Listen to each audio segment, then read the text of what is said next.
Well, Happy New Year, everyone, and welcome to Value Selling Associates' first webinar of 2017.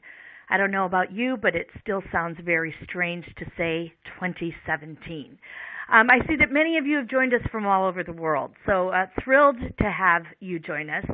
And today we're going to talk a little bit about time management strategies. But before I dive into what my presentation is, I want to let you know that this session is being recorded, and the slides as well as the recording will be made available to you later today, and you can access them from the Value Selling website. In addition, I will be taking questions toward the end of this. So if you have any questions, please go ahead and use the Q&A and share them with us, and I'll address as many as I can at the end of today.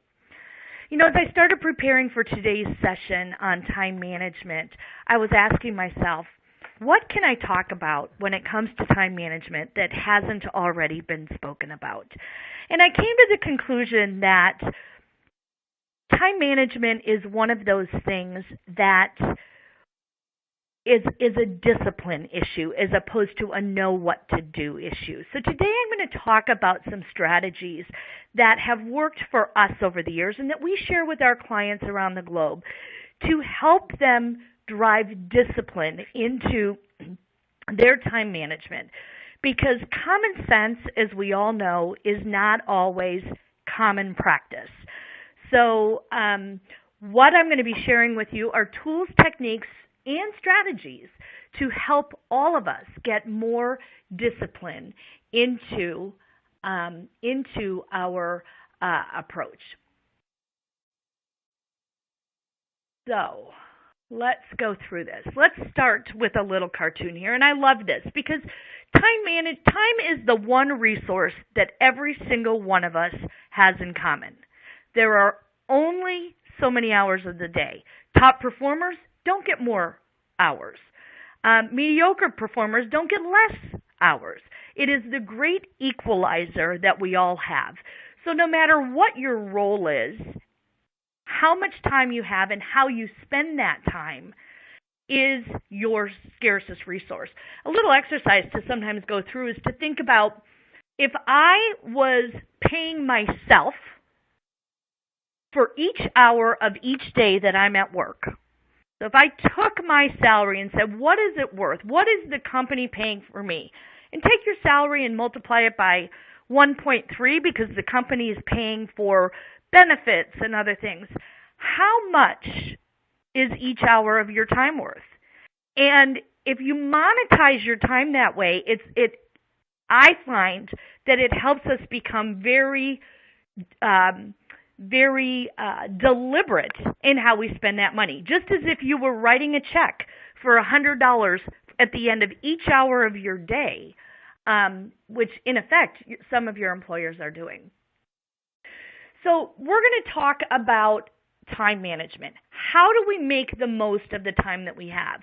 And as a sales professional, I realize that we have control over certain things in our day, and we cannot control other things in our day. Customers call us, emails and phone calls can come in that we welcome, but can also often be interruptions. And how do we stay on track in a fast-paced world of interruptions and distractions? And we'll talk about some of those tips today.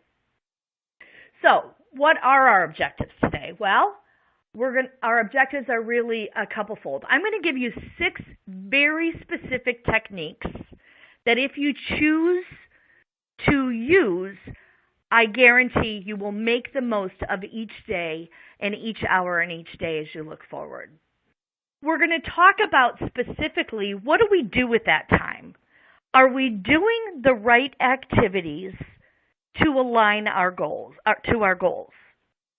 And is our time being spent on the right activities and doing the right things? And then we're going to talk about how you can be very proactive with time management. I talk with a lot of people that feel like they're victims of their calendar. And I think there are specific things that we can do to be more proactive and take control of what we're doing, and we're going to talk about some techniques around that. So I'm going to ask my producer here, Gigi, to launch a poll, Chris to launch a poll this morning, and let's ask a question. So the question is the following as we launch that poll. What gets in the way of managing time well? So let's ask ourselves that. What gets in the way of managing time well? And here are some options. Distractions. At the end of the day, I've got so much time I have to dedicate to non-selling activities for whatever reason that I have to do that. Or maybe I'm not organized. Maybe I haven't systematized my desk and my work, and I'm spending way too much time finding emails or documents or customer files, things like that. And then there's always email web, bouncing back and forth. The dings, the adrenaline that we get when our phone dings, our phone rings, or something shows up in a news feed or a chat. Are we spending too much time surfing or responding there? Or do we just not have a plan? I come into work every day and I sit down and I wait for the world to hit me.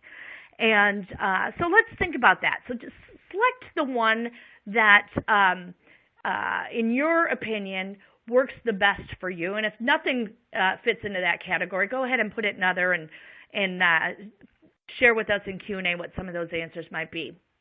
So as I give you a second to respond there, let's start to look at the results. So interesting that the three big hitters here are turning into distractions, too much time on non-selling activities, and email web. I've talked with some people and I say, okay, tell me about your day as we talk about how to do that. And they think they're making progress, but all they're doing is reacting to email. And I look at email as the following. I realize that we're all in positions as sales professionals where we have to be responsive. And the customer and even our internal colleagues have no tolerance to wait. They expect immediate response. They expect immediate reaction. But whenever I think of an email coming in, I think of somebody else managing their time and taking control of mine. So I've really tried to get in the discipline of managing email and blocking that out, scanning it periodically through the day to realize what are those things that need to be responded to. But let's talk about some of what that is. Things always take longer than we expect, or it seems that. But maybe there's some things that we can do to improve on that. So as we get into this, here's the reality that we're all faced with. As I mentioned before, time is your scarcest and most valuable resource. At the end of the day, we can't go back to our boss and ask for more time in the month or the quarter. We can certainly ask to extend certain deadlines, but when it comes to sales, it's not like we can say, hey, can you give me 3 more hours in the day to make that happen? Can a customer give you more time than they're willing to give you? It's a very scarce and very valuable work week or resource for us. And as you really start to think about the average, now this is U.S. data, the average U.S. worker works about 1,800 hours a year. Now, if you back out an hour for lunch and think about what you're doing as a sales rep, you've got less hours. So is every hour being maximized to that? And those of you outside of the U.S., you can look at that and say, hey, maybe based on my culture and the norms here, it's less than 1,800 hours a week, or maybe it's even more than 1,800 hours a week. But on average, that's about what we all have to work with. We know that there are time wasters all around us. We all sit with basically some sort of a television in front of our eyes all day long, whether it's our cell phone, our tablet, or our PC. Very little goes on in the outside world that we're not immediately made aware of. And that can in and of itself become time wasters as we look at different things. But there's other time wasters that we both create and are created for us throughout the day. At the end of the day, as employees, we know there will be distractions, disruptions, and fire drills every day. Something will happen. Your manager will come in and say, I need X today, because they've had a disruption or a distraction or a fire drill for them. Customers will have an urgent need, whether it is I need to talk to you right now today, or whether there's a problem that you are the point person to address. Those things happen every day. We can't eliminate that, but we can anticipate it at times and be prepared for it with our time management. And at the end of the day, the interesting thing about time as a scarce resource is when we manage it well, we actually get a return of time. When we manage our time well, it will feel like you actually have more time in the day to get things done. And taking control of this will be a huge return on investment for all of us. And how can we get things done in less time? And that is a big thing. One of the things in the poll that we learned is things take longer than we expect. Sometimes we have to redo things over and over again. I don't know about you, but I've had situations throughout my career where my managers asked me for something, and I've given it to them as I understood they asked for it. And it turned out I had to go rework it, and I had to go rework it again. And at the end of the day, I was frustrated with my manager when my frustration really should have been turned inward as my responsibility to get enough information to understand completely what they need so I can do it right the first time and not have to rework throughout this. So let's talk about the 6 techniques that I promised to share with you today, and then we'll dive into those with a little more detail. The first technique is going to be talking about goal setting. How do we know where to spend our time if we don't know what we're trying to accomplish with our time? So we're going to talk about making sure that we begin with the end in mind. What are our goals? And back into what do we need to do to meet those goals, and are we allocating sufficient time to achieve those? Number 2, we're going to categorize those activities from the goal setting and create what we call a master time allocation. Now, I try to keep my master time allocation very simple, and we'll talk about some strategies that you can use that master time allocation that can both be a tool for you to work with management if you're trying to negotiate maybe for a resource to delegate certain things to or outsource things to in order to have more time for proactive customer acquisition or proactive customer retention. We're going to talk about a couple strategies to deal with interruptions effectively. Now, we can't always manage that, but if we're prepared for them and anticipate them, we can schedule time to allow for that. As I mentioned, we're going to give you some techniques to make sure that when we're delivering something, we know exactly what, when, and how they expect that information to be delivered so that we can do it right the first time. And last but not least, we'll have objectives talk about that customer-facing time and how we can maximize that time. Many of you are on the phone because you're either account managers, account executives, business development professionals, customer success managers, a variety of different titles, or you're managing a group of people that have titles similar to what I just shared with you. So at the end of the day, our job is to maintain and grow the revenue for our employers. If you're in a sales role, you are the money manufacturing arm of your business. And we want to make sure that we're focused on those activities of money or revenue manufacturing so that we're not professional visitors or wasting time with people who have time but not authority to either sponsor, coach, guide, or make things happen within their organization. And the key to doing that is to really thinking about how we can continuously be qualifying our prospects throughout that. One of the biggest time wasters that we have is spending way too much time with people who will never buy. And if we can be deliberate at understanding those peoples, because those shoppers can waste a lot of our time, but to re-qualify and continuously qualify will give us more time. So let's dive into what that first things are. And I talked about goals.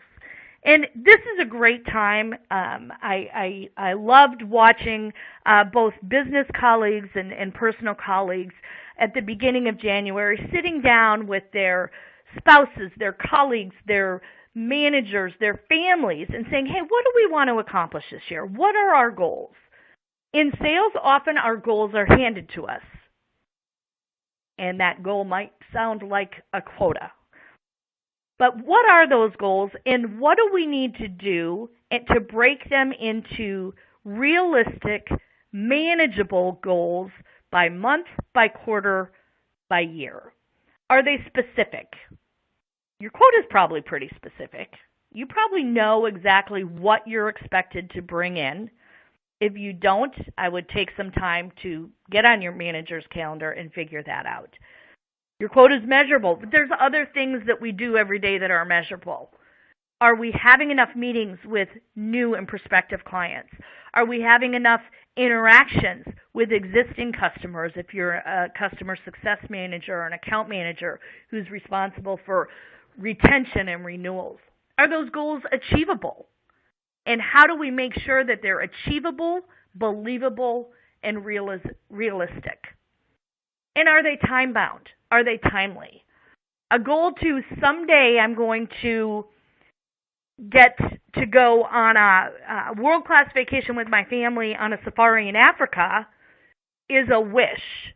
A goal that says I am going to do a safari in Africa by summer of 2018. And in order to do that, by summer of 2017, I have to identify 3 itineraries or companies or safaris, and by this date I have to be prepared to book it, and by that date I've got to be ready to book my airline travel.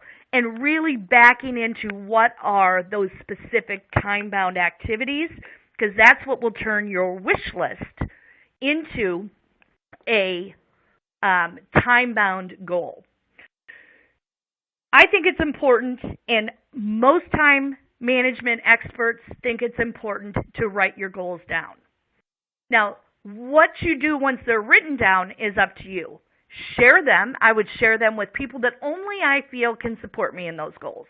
Not somebody who's going to laugh at me, not somebody who's going to be a sabotager, not somebody who's going to dismiss those, but somebody who can help me and that I believe will hold me accountable for those goals.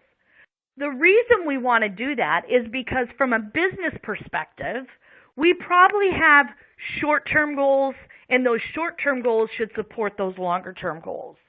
So I have my first quarter goals, and I have it in terms of number of new companies I want to talk to, number of new employees I may want to hire and recruit. In order to get to those numbers, I have to back into my pipeline and what are the activities I need to do to find and gain access to those people. And those short-term goals have to support my long-term goals, or I'm going to have dysfunction or internal conflict somewhere along the way. And the reason I want to break those goals down is because I now want to back into the activities that are going to help me support that goal in order to create what we call a master time allocation. So what is a master time allocation? Well, a master time allocation is a macro view of how you plan to spend your time. And this is a tool that when you get these slides, if you choose to, you can download and take it as your own. Remember, I said I want to keep this very simple. So I want to know how much time do I expect to spend on new customers? How much time do I expect to spend on existing customers? And how much time do I expect to spend on non-selling activities? And I want to look at that master time allocation over the course of a week, a month, a quarter, because there's going to be variables. There's going to be a week next week where I might have to go to our sales kickoff meeting. So guess what? That's 3 full days of non-selling activities. Well, that clearly is not probably what your master time allocation would normally be. 60 to 80% of my time is going to be spent on non-selling activities. But we know there'll be anomalies. So now I can look at that and say, okay, now where am I going to make up that time in the month of January, in the first quarter, in the first half, to get back aligned to where I think my time should be. So we're going to talk about identifying those activities by those categories. My categories are internal support for my colleagues, external work with customer development and retention, and administrative tasks that I have to do. And so I try to look at how I'm going to split that time among those 3 buckets, and then I look at what are the activities. So in my non-selling activities, I know I'm going to do a webinar once a month. I know I'm going to have to write a newsletter once a month. I've got to do some of the administrative aspects of the business, review reports, process payroll because I'm an employer. All of those different things that go into that bucket, and I try to manage that and then schedule that on my calendar. The same is true with my customer-facing time and my internal what I call associate-facing time. Those are my 3 buckets. Your buckets may be slightly different based on your role. And as you start to think about those activities, it gives you an opportunity to estimate how much time over a period of time you want to allocate to that.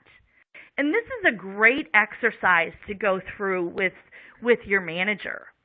If you allocate this to sit down and say, hey, here's all the things in the associated time in a given week, month, quarter that I have to do. And it's cutting into the time that I have available for this. So can we negotiate on the master time or find some ways to delegate some of these other things? One of the mantras I've been harping on with my team is do only the things that you can do. And for us, that's meeting with clients, delivering content, engaging from that perspective. And if I can find appropriate resources to delegate things to, that because there's other people that can do it, oftentimes they can do it a heck of a lot better than I can, that's going to give me more time to do the things that I like to do, first of all, and that only I can do and can't be delegated. And then identify how you're going to block that for the calendar. I use Outlook as my calendar. I know many of you probably use Outlook. Many of you probably use Google, different things. But I use the color coding in Outlook so I can scan my calendar and see what those buckets are. So red, for example, is how I block off the administrative work time that I need to do. That's the time where ideally I'm not going to be looking at email. I am going to be writing or creating or doing the work to run the business that I run. The next category is green. That's my customer-facing time. I've got a call with a customer. I'm delivering a class with a customer. I mark those in green. So when I look at my calendar, I can quickly see, do I have a good balance over time between those two activities? And then for me, I use my internal calls, meetings with my staff, meetings with my salespeople, meetings with the people in our organization as yellow. So red, yellow, green for me works because I can scan my calendar and quickly start to assess, engage when I'm out of balance, which I find to be very powerful. So looking at that master time allocation can be really helpful. Step 1 is create it. Step 2 is identify all of those activities, estimate the time, and then start to block that time on your calendar.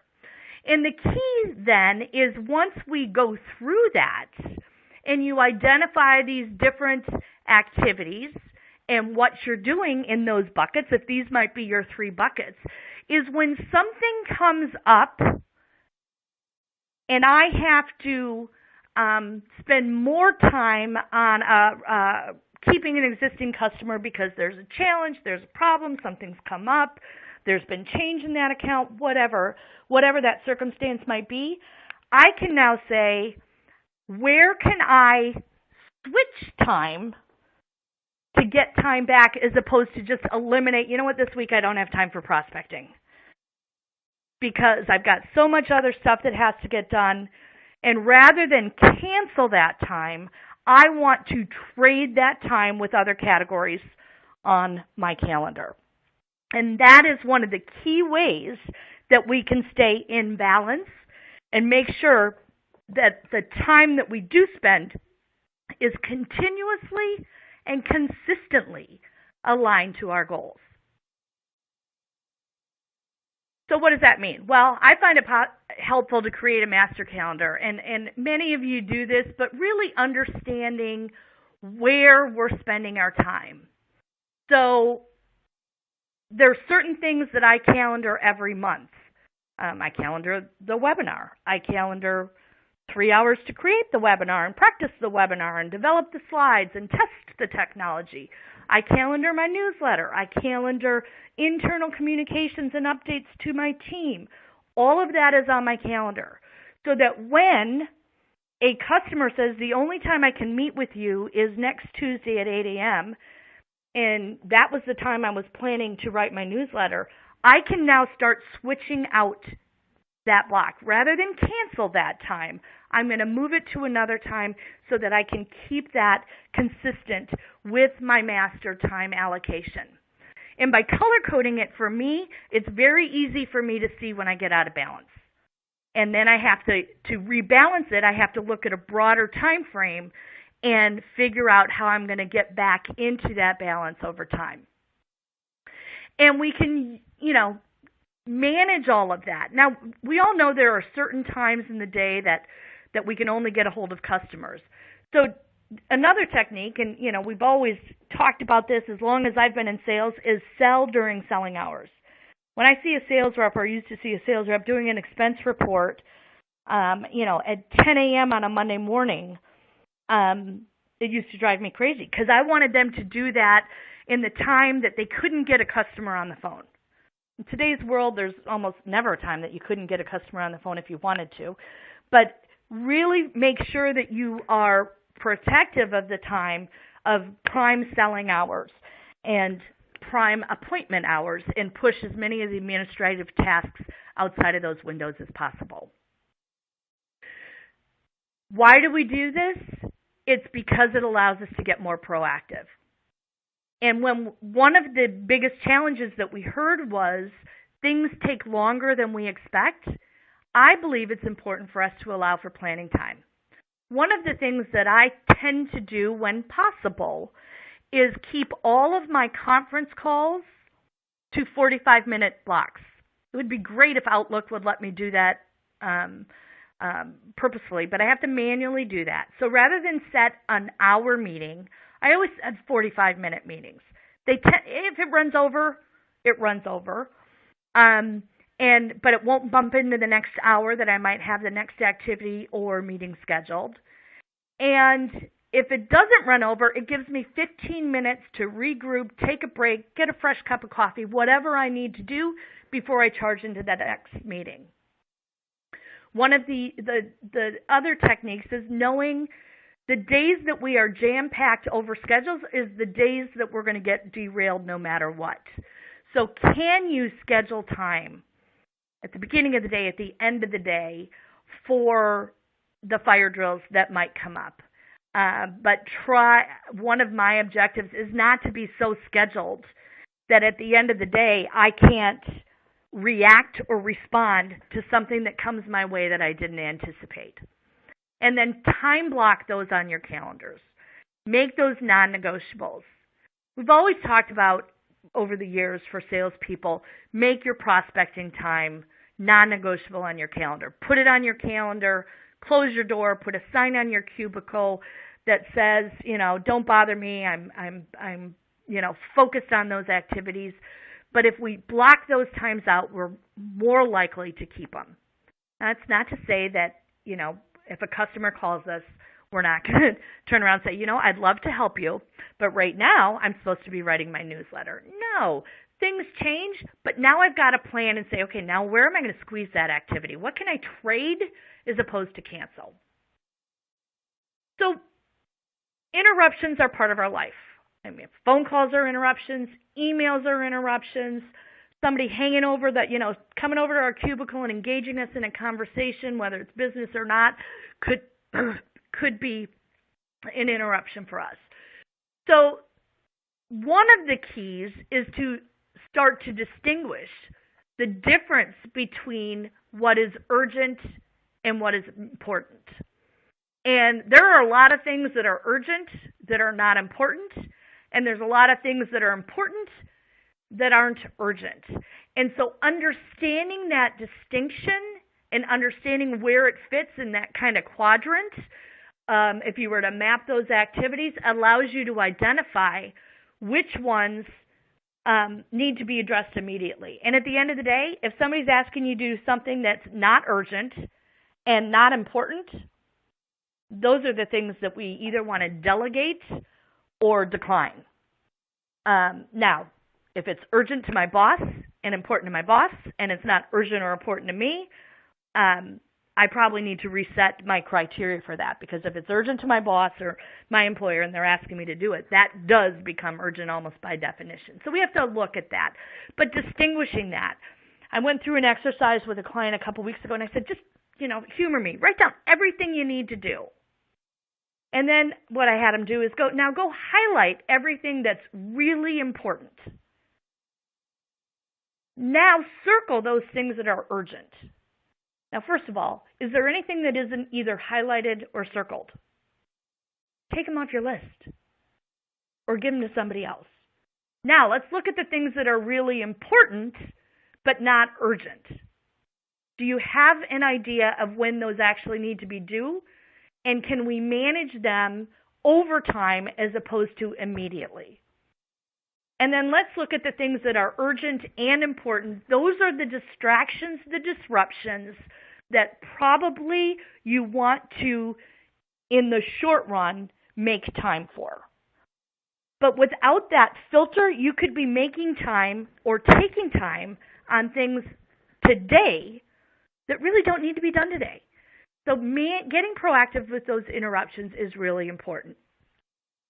Now, one of the other things that came up in our poll is sometimes things take longer than we thought.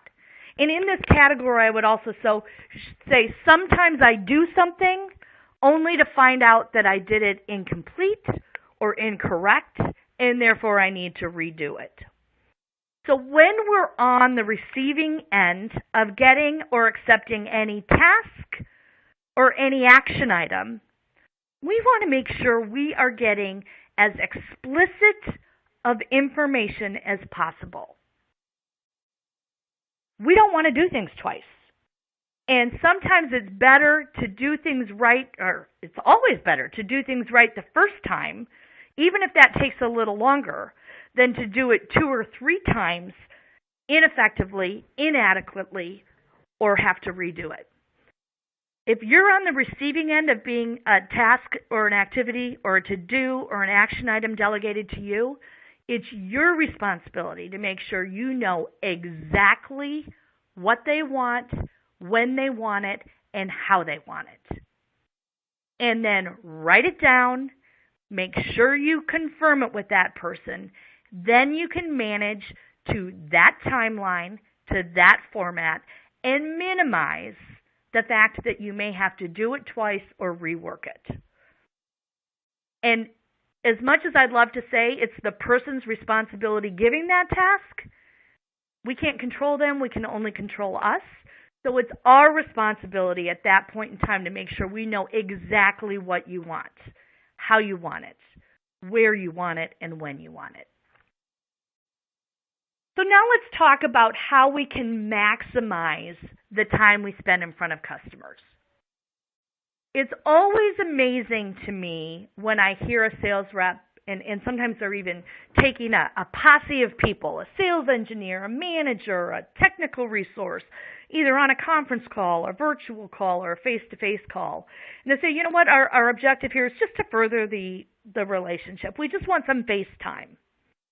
We want to become very deliberate in having objectives for every meeting, focused on those objectives for the other meeting, and being respectful of the time and the scarce resource that our prospects and clients have. And one of those ways is to make sure we have a documented, clear objective for every call. What are we going to accomplish? And what are our tactics, whether it's the questions we ask, the presentation we've prepared, the resources we bring in to get to that. But making sure that we have that objective, and then that objective is aligned to the other people we're meeting with, is key. If you don't have an objective, you shouldn't be meeting with that person. You shouldn't be wasting their time. We are not professional visitors, and we're not there to say, howdy doody, how's your day? So we want to be very deliberate with that. The next component of making sure that we are effective with our clients is to make sure we are working opportunities that are winnable. And high-performing sales reps, whether it's inside sales, outside sales, new business sales, or renewal sales, continuously and consistently requalify their prospects. You know, prospect qualification isn't just a check off the list of selling activities. I had a meeting, I sent them a flyer, I did a demo, I asked any questions, I followed up an email, and therefore the next step is to ask them to sign the statement of work. Things come in and out of qualification, and they have to be mapped to the customer's buying process, not to your checklist of selling activities or potential selling activities. The value selling framework is our methodology that we work with many of you on the line and many customers in many industries around the globe on how to effectively and consistently qualify prospects so that we can stop wasting time chasing garbage trucks. Because we don't want what's in the back of that truck. We want to chase the real opportunities that are winnable. So consistently qualifying is important. Years ago, when I was managing a small sales team in the Midwest, I had the pleasure of working with one of the top performers in our company. And she was just outstanding. She outsold everybody, not by a little bit, but by a mile. And it never ceased to amaze me how someone who's already at the top of her game embraced the value selling framework when she was introduced to it. Because while she was at the top of her game, she also had a young family. She had a lot of commitments outside of work, was constantly trying to strike that balance of making sure she was available for her family and her quality of life and then doing a good job at work. She grabbed this and actually came up to the trainer at the end of the day and said, "You have given me the gift of time. I now know how to requalify the prospects so that I am spending time on the high potential opportunities and backburnering those that are low or no potential, but will meet with me, but will keep me very busy, that are pleasant, but they're shoppers, they're not buyers." So how can we use that? And the value selling framework is one technique, and we work with clients all around that. Now, here's what we kind of look at the dimensions of qualification. The world has changed, and qualifying prospects is more important and more challenging than ever. But at the end of the day, people that will buy from us are going to ask a couple of different questions. Should I buy this? Do I have a need for this? And should I buy this from you, Julie? Do you have something that I think is unique or better than any alternative, including not changing at all or staying with status quo? Then I'm going to ask myself as the buyer, is it worth it? Do I have $1 million headache, or are you proposing a $100,000 aspirin? Those numbers look pretty good to me. Or is it a $100,000 headache and a $110,000 aspirin? You know what? It's not worth it to me. The crux of value selling is being able to help build the case to justify the sale in business terms relevant to that customer, their business case, their metrics. Then am I having that conversation with all the people that are involved in that decision? And those of us in sales know we have to deal with more people today than ever before. Customers buy through consensus. And identifying those people, engaging those people, teaching those people, and ensuring that they're aligned to us is key. And then when? When am I going to do this? Am I going to do this in 2018? Am I going to do it in 2017? Am I going to do it in January? Am I going to do it in June? At the end of the day, as sales reps, we need to identify when they're going to buy. Because I promise you, at some point, somebody's probably going to ask you, hey, what deals are coming in this month? What deals are coming in next week? We're halfway through the month of January. What's your updated forecast for the end of the quarter? And if you don't have insight to when those customers are going to buy, any answer to that question is just a wild guess. And so we need to understand that qualification model. So we work with clients all around that and help them address that with our sales methodology. So let's kind of go back and talk about what we've talked about. We've talked about 6 very specific techniques. Goal setting, because if I know what my goals are, I can identify the activities that are going to meet those goals. And I can minimize the activities that have nothing to do with my goals. And am I spending my time on the right things? And I want those goals to be specific, measurable, actionable, realistic, and time-bound. SMART goals. Then I'm going to look at, okay, what are the things I need to do to meet those goals? In a week, in a month, in a quarter, in a year. And how much time do I think it's going to take to do that? You know what? I need to go to 3 trade shows. I need to conduct 3 prospecting demos. I need to meet 10 new people every month to fill my pipeline to address those companies, to address those goals. Now I can use that activity to create that master time allocation. And as I mentioned, you'll have access to that tool. Now I can time block and manage my calendar so that I can more effectively manage the interruptions. I'm going to leave some time on my calendar in different times to make sure I have time to react, respond, and address things that come up. My next technique is to really make sure I know exactly what's expected of me. What do you want? When do you want it? And how do you want it? And anytime anything's asked of me, being very specific that. And quite frankly, that works both internally and externally. Clients asking for things. Do you want it in email? Do you want it some other way? Do you want to do a webinar? Do you want a letter? How do you want it? Do you want me to text you? How do you want to get this information so I can get it to you in the best format that works for you? We're going to get very specific with our objectives, agendas, and tactics to meet them with every client interaction we have. And some of that can also be applied to internal meetings as well. I've been to a lot of a lot of meetings that could have been an email because there was no discussion. It was just information. So understanding what is the best course of communication for the objective that you have is important as well. And then lastly, and most importantly, as sales professionals, continuously, consistently, and rigorously qualify and requalify your opportunities. It is not a one-time event, it's continuous. As much as I'd love to say once it's qualified, you're golden, once it's qualified, you're golden until something changes. And things change every day. The economic environment changes, the industry environment changes, the corporate environment changes, the organizational structure changes. Things change all the time. So we need to be prepared for that. So with that, let me turn it over to questions, and then I will certainly share with you what our next webinar and how you can gain access to this.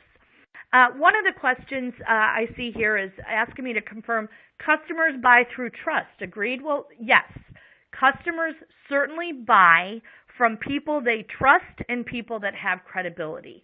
So one of the ways to make sure that you have trust and credibility is to be respectful of their time as well. Let's look at some of these other questions as I read through them, and please share them with you. So here's a good question. How would you go about being more effective with time management if the lack of organization takes place in other departments that in turn will affect your daily tasks?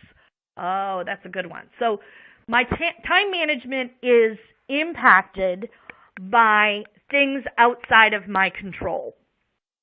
So I think there's a couple of things we can do. First of all, what we can do is control what we can control as best as possible. So even if 50% of your time can be managed through the techniques that I've talked about, you may be ahead of the game going forward with better time management. Kind of laughingly, you can share with them some of the people you work with this presentation and see if they might get some ideas and how you can do that. But beyond that, with your people that you work with, can you sit down with them and proactively make sure that your goals are aligned? If you're working for the same company, hopefully there should be some alignment there. And agree kind of on internal service level agreements. So I have certain service level agreements with the people that I work with. And making sure that we are both agree to what it is so that your fire drill doesn't become my fire drill. Because oftentimes communication and agreement and alignment can solve that. And then know if you can't control it, then let's at least control what we can control, because there will always be uncontrollables out there. I see one of that from a couple comments based on the poll that we've got too many priorities. Everything's urgent, and everything needs to be done right now. So, that's a negotiation that I would have with my manager. As a matter of fact, one of my leaders in my organization who does a lot of different project management type activities, she will create this master time allocation and sit down with me and say, ask the question, am I spending the time, the right amount of time on these activities? Is this where you want me spending my time? And we negotiate together what that master time allocation is going to look like. And if there's not enough time that she can dedicate to the important projects that I want her to, now it's my job to help delegate or find another resource that can manage some of those tasks. So some of this master time allocation, quite frankly, could end up being a negotiation with your management. And I would suggest that when you go through this activity of goal setting and master time allocation, you might be surprised at where the time you spend is expected to be spent and that it's not aligned to your goals. And at that point, I would immediately try to sit down with my management and say, hey, I'm concerned. I'm concerned that I don't have enough time to achieve these goals, and here's what's getting in the way. So can we talk about that? Are the goals therefore unacceptable, or are there other ways that we can address some of these activities, delegate them, outsource them, so that I can be focused on the tasks and the time necessary to go ahead and achieve those goals. So with that, any other questions we will likely address in maybe an upcoming newsletter or Q&A session, but I definitely want to make you aware that February 16th at 10 a.m. Pacific time, you can do the math depending on where you are, that's Pacific time here in California, we're going to do a complimentary webinar that you're all invited to join us on how to make your quota by power prospecting. And I'm thrilled to let you know that the presenter for that session will be Mr. PJ Nisbet, who's one of our managing partners out of London. And he'll be a wonderful resource if, in fact, power prospecting is something that you're interested in or something that you want to leverage to achieve your goals in 2017.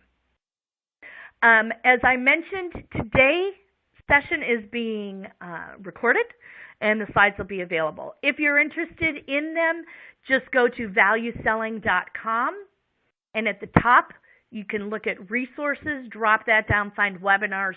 You'll find today's webinar and slides, as well as a whole archive of different topics that we've addressed in the last year that may be of interest to you as well if you're new to our webinars today.